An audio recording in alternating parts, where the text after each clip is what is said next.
Ce SUV low cost va faire trembler les grands noms du marché.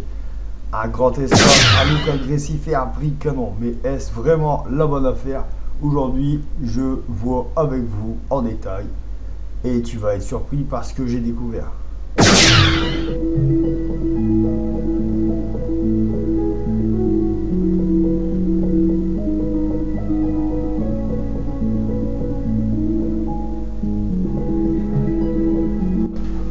Dacia a tapé fort avec ce design. On oublie l'image low cost.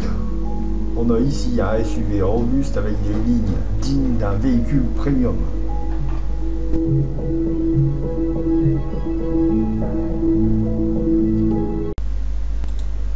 Bon, déjà, est-ce que le prix est abordable? Donc là, on voit 24 990 €, donc le prix de départ, classé en énergie.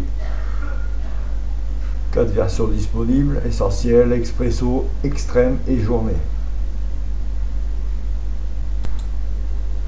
155 chevaux, 702 litres, le coffre, 2 écrans multimédia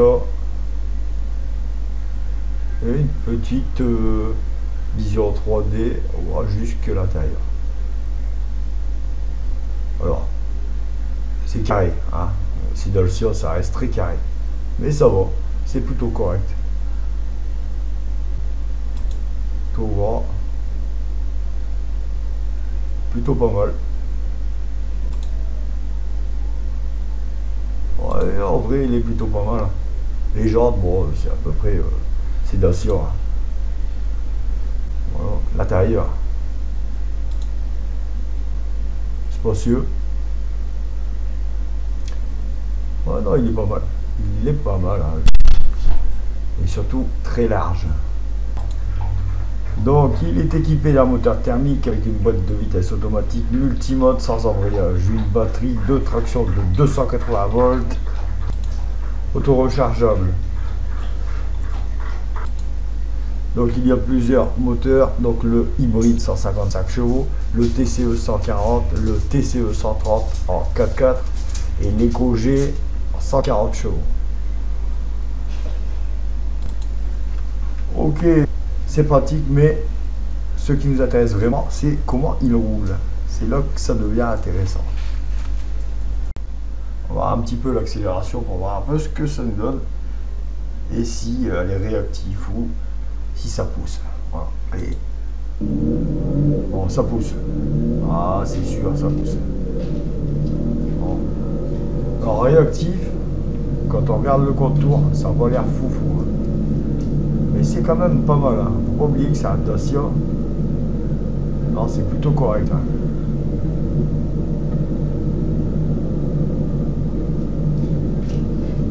Par contre, on voit l'autonomie qui diminue assez vite.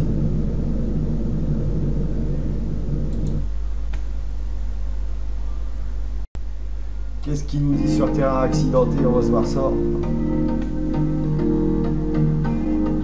Alors, ça n'a pas l'air vraiment...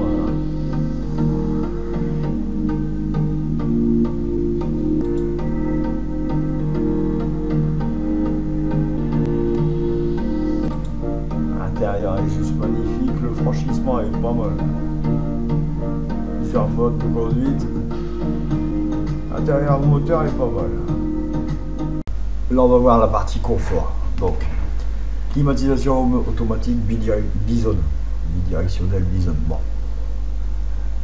voilà, ça c'est quasiment sur tous les véhicules maintenant. Ailleurs électrique, c'est plutôt pas mal ça. Charger ou décharger facilement grâce à l'ouverture automatique du haillon que vous actionnez depuis l'habitacle, la carte main libre ou directement sur la porte du coffre. Bon, ça reste juste des vérins électriques, c'est pas une option de folie. Console centrale réfrigérée. Bon, oui, à un moment ils avaient arrêté parce que ça sert pas à grand chose. Siège réglable électrique, alors après ça change pas grand chose, en fait ça dépend des zones. Vous avez habité dans le sud ou dans des endroits plutôt chauds, évidemment c'est pas mal. Siège réglable électrique, bon ça va encore, c'est plutôt correct. Le coffre jusqu'à 700 litres, 702 litres. La banquette 40, 20, 40. Hein. Bon, là, il n'y a rien de spécial. Le système Uclip, un système inédit de points de fixation jusqu'à 5 points de série, 2 supplémentaires en accessoires qui vous permettent de fixer de nombreux accessoires les endroits clés dans l'habitacle de votre Dacia Bigster.